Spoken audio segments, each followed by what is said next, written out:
Keeping Up with the Kardashians matriarch Kris Jenner donned a garish pair of glossy green leather pants in Manhattan's Tribeca neighborhood on Wednesday. Unfortunately, the 62-year-old momager's unflattering slacks looked more like a garbage bag than high fashion. The Calabasas socialite paired her plastic-looking pleated pants with a sporty black turtleneck, a matching tuxedo blazer, and patent leather spike-heeled pumps.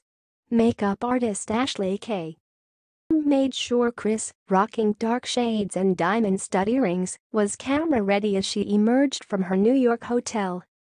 Far behind was Jenner's, born Houghton, constant companion Corey Gamble, attempting to match her ensemble with olive green pants and a black polo shirt.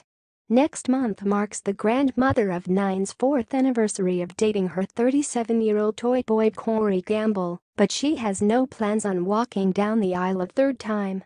"Never say never, but I often say it's just not what I think I need to do again based on my past," the social native admitted on Laura Wasser's Divorce Sucks podcast last month. "I'm in a really great relationship right now, and I'm happy, and I don't want to mess that up."